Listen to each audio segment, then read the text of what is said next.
Salesscreen.com launched back in 2011. They hit $2 million in revenue in 2017, raised some early secondary, some early primary, used a credit line just as a backup. Today, they're doing about $8 million in terms of run rate, serving 350 customers. They're moving upstream. ARPU has doubled the past 12 months. Each customer is paying on average $2,500 per month as they look to continue to scale, really selling into big real estate companies and insurance companies, helping incentivize and gamify their sales reps to hit certain pipeline targets. Hey folks, my guest today is Sindre Holland. He founded Sales Screen in 2011 when he was 22 years old in Norway. He has a Master of Science degree in Industrial Economy and Technology with a specialization in computer science from the Norwegian University of Science and Technology. In 2019, he moved to New York City, and today he travels back and forth between the US and Europe as he builds his sales gamification SaaS called salesscreen.com. Sindre, you ready to take us to the top? Absolutely. All right. Is this like get your sales reps to play a game so they actually use the software and keep their pipeline updated? Yeah, you could say that in a way, but more so, I would say you kind of have a business outcome you want to reach. Let's say build pipeline as an example. You break it into actions that the individuals themselves can influence, and you apply game-like elements on those to kind of get them more excited, engaged, do more of those activities. That obviously mathematically is going to lead to more pipeline. So that's great. So give us an example of a customer paying you today. What are they paying you for exactly? So it's usually that use case if it's in the SaaS space on the software, but we're the biggest in like insurance and real estate and more transactional B2C types of environments. So it's to motivate their sales team to goal. That's our mantra. So they're paying us per seat for SDRs or sales teams. And it could be clients like, SAP or Seismic or IAD or a lot of different types of customers all over the globe. Mm-hmm. And are they still paying about $29 per user per month? No, not really. I guess we have a couple of packages, so you could get it at even cheaper, which is the recognition package where you get more of the visualization as core. And if you want the full gamification, it's typically around $500 per user per year. I see. Okay. Well, so what is the more discount or lower the entry prices? I guess just to avoid talking about every single potential use case and price point, what's the average customer pay you per month, would you say? Per month, average right now, it's $2,500 around there. That's great. So you've increased that almost 2x, actually exactly 2x since the last time we spoke back in late 2021. You also mentioned in late 2021 that you were in the middle of doing a capital raise. Obviously now it's very hard to raise capital, but what happened to that capital raise in 2021? Did it close? Did you stop it? What happened? We did a small bridge, and that is luckily for us sufficient to keep going. So we're profitable within the next 12 months. But the major capital raise that we were looking for also had some secondaries, and that fell short when the market crashed. We didn't feel hot on racing in a market like that. So we pulled the trigger on that. You did though. I think you did this very smartly. Your first ever external capital, I think, was in 2017 it was 4 million, 2 million was secondary, I think, right? It was in 2018. So we had 2 million primary, 500K in secondary. And then we did a top off in 2020 when COVID came on similar amount. So, yeah. Oh, what's going on there, YouTube? Good to see you guys. Now imagine this. You love watching these interviews with SaaS founders, but imagine if we took all of the valuation data out from over 2,807 interviews I've done manually. Saves you a lot of time. Well, we've done this. We've built it into the beautiful interface inside of FounderPath. Check this out. I'll show you how you can access this in a second, but you log in, you connect your Stripe account, you see your valuation real time, you can see what it changed over the past 88 days, and even set goals for valuation this year. Now, the secret to valuation is there's many different ways to value a SaaS business. So the reason you're going to see 3 or 4 different valuations inside of your FounderPath dashboard, this is all free by the way, is because depending on who's doing the buying of your SaaS company, you're going to get a different valuation. A VC is going to pay a different valuation. Private equity firm is different. If you're going to do a minority sale, that's different. And if you sell the whole business, that's a different valuation. You can see all those when I hover over here. Right. So the teal is what a VC would pay. Yellow is what private equity. And red is if you sold the whole thing outright.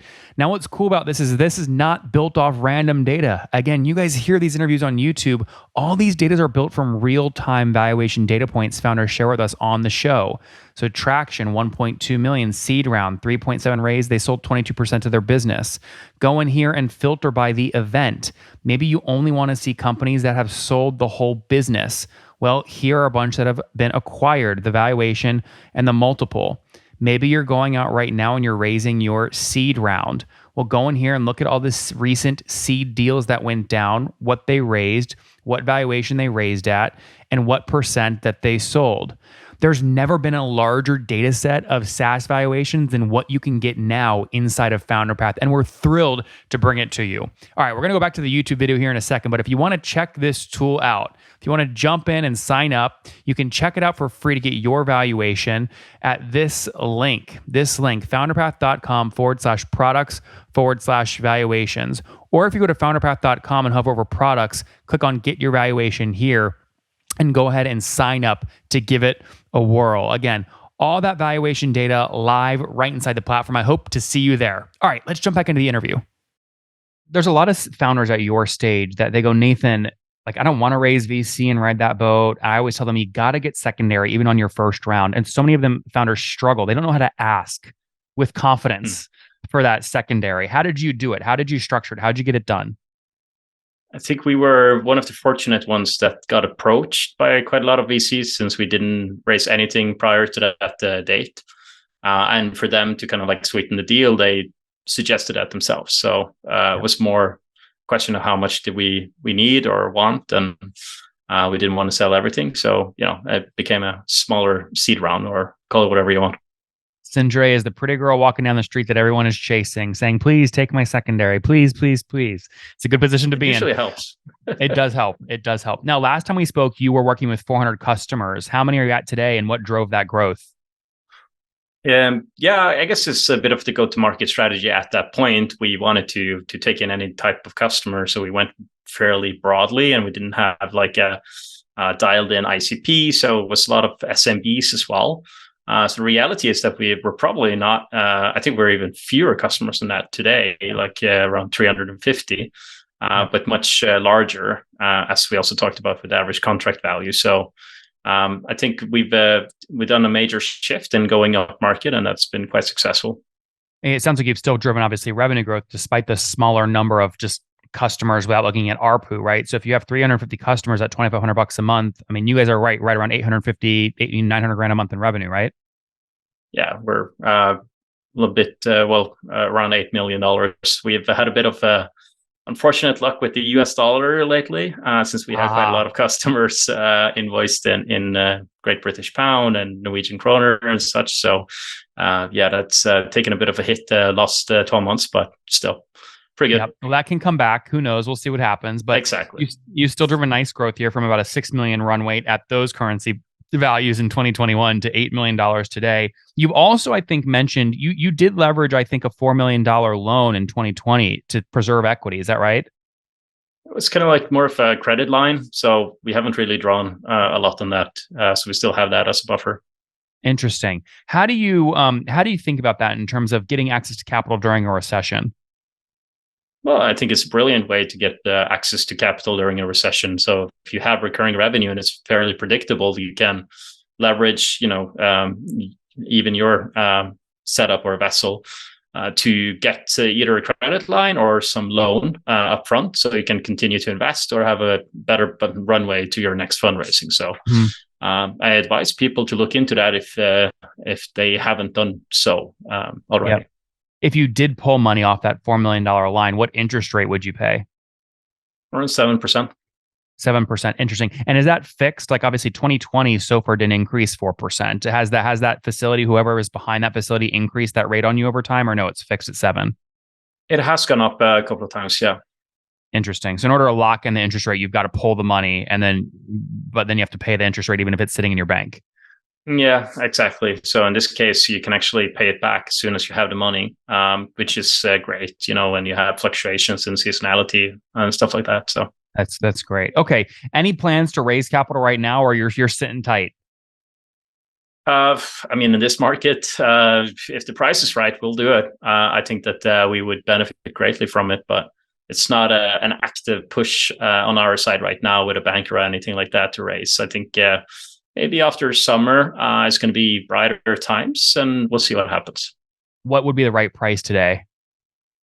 That's hard to say. The multiples and how far down they've gone. So it's not like we expect double-digit multiples at this stage, but yeah.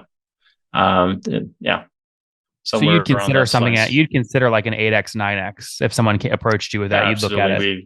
In this market, you would be insane not to, honestly. So yeah, I do think we're gonna bounce back to that level. Hopefully, not in a too far distant future. How do you manage that? Because like an 8x multiple on 8 million revenue today would be a 64 million valuation. But I seem to remember you telling me last time we chatted that you had 120 million valuation on your last priced round, which means you have to have a weird conversation with employees that have option grants because they could effectively be underwater. How do you have that conversation? I'm not sure where you got that number from, actually. We were never valued at that level. Or actually, we were, but we didn't accept that offer. So I guess technically you're correct. That's where I got it from them. So we've never taken a round at that level. Let's say it like that. We've had term sheets, but that's a different thing. I see. So would you say it's a good thing you didn't raise that money at the higher valuation, because then all the options would be underwater? I think many people struggle with that right now. Was it smart to not raise it? I don't know. I wouldn't say that either. So yeah. All right. With our last couple of minutes together here, let's talk more about product, which is what I love, right? What's on the product roadmap for SalesScreen? For this year, it's actually simplifying it a bit and making it just easier to maintain and use for our clients, and make sure that they get value and they see the value directly inside the tool. We're going to work a bit more on the front end. So new competition layouts. That's always fun and exciting. And we're also actually building a new PLG motion. So that's taken quite a bit of resources, but I think we have to. And I think it's a really brilliant way to get your customer acquisition cost down. So we're exploring that now, and hopefully we'll have something live in a couple of months. There you go. And how many folks are full-time on the team today? On the product team? Just the whole team, everybody. The whole team, yeah. We're just north of 40 people around there. Okay. 40. Okay, I think last time you told me 50. So you did have to let some people go try and get your cost structure. That. Yep. I think that, again, the world has changed. So we, as many others, had to look at, efficiency. And now we're at, 175 to 100K per person. And that's much better. Yep, revenue per employee. How'd you do it? Was it a group meeting in person? Was it an email to the team early in the morning, and then you move them off from Slack? Like, this is a hard thing, right? But how do you do it? Yeah, it is. No, in our case, we did one-on-ones with everyone that was affected, and we did it back to back in one day. Oh, wow. That must have been a draining day. Oh, yeah, it wasn't fun. I don't want to do that too often. But yeah, I mean, that's life, and that's business, unfortunately. And it really is a terrible feeling as a CEO and a founder, specifically, to let people that you love go. But at the same time, you have to think about the ones that are left and securing their livelihood. So that's what you have to do as a leader. Well said, Sindre. Let's wrap up with the famous 5. Number 1, what's the last book that you read? Actually, I don't even remember. It's been too long. Okay, we'll say none. It's the only podcast these days. Yeah. Is there a CEO or founder that you're following or studying? No, not really. Number 3, what's your favorite online tool for building SalesScreen? Building SalesScreen, Visual Studio. Number 4, how many hours of sleep do you get every night? Oh, I have 2 small kids, so 6 maybe. Okay, that's still pretty good. Lucky. So two kids, and are you married? Yeah, I'm married. Okay, married with 2 kids, and how old are you? 33 years old. 33 years old. Last question. Something you wish you knew when you were 20. I guess the value of a tight ICP. Guys, there you have it. Salesscreen.com launched back in 2011. They hit $2 million in revenue in 2017, raised some early secondary, some early primary, used a credit line just as a backup. Today, they're doing about $8 million in terms of run rate, serving 350 customers. They're moving upstream. ARPU has doubled the past 12 months. Each customer is paying on average $2,500 per month as they look to continue to scale, really selling into big real estate companies and insurance companies, helping incentivize and gamify their sales reps to hit certain pipeline targets. Sindre, thanks for taking us to the top. Thank you. One more thing before you go. We have a brand new show every Thursday at 1 p.m. Central. It's called Shark Tank for SaaS. We call it Deal or Bust. One founder comes on, 3 hungry buyers, they try and do a deal live, and the founder shares back-end dashboards, their expenses, their revenue, ARPU, CAC, LTV, you name it, they share it. And the buyers try and make a deal live. It is fun to watch every Thursday, 1 p.m. Central. Additionally, remember, these recorded founder interviews go live. We release them here on YouTube every day at 2 p.m. Central. To make sure you don't miss any of that, make sure you click the subscribe button below here on YouTube, the big red button, and then click the little bell notification to make sure you get notifications when we do go live. I wouldn't want you to miss breaking news in the SaaS world, whether it's an acquisition, a big fundraise, a big sale, a big profitability statement, or something else. I don't want you to miss it. Additionally, if you want to take this conversation deeper and further, we have by far the largest private Slack community for B2B SaaS founders. You want to get in there. We've probably talked about your tool if you're running a company or your firm if you're investing. You can go in there and quickly search and see what people are saying. Sign up for that at nathanlatka.com/Slack. In the meantime, I'm hanging out with you here on YouTube. I'll be in the comments for the next 30 minutes. Feel free to let me know what you thought about this episode. And if you enjoyed it, click the thumbs up. We get a lot of haters that are mad at how aggressive I am on these shows, but I do it so that we can all learn. We have to counter those people. We got to push them away. Click the thumbs up below to counter them and know that I appreciate your guys' support. All right, I'll be in the comments. See ya.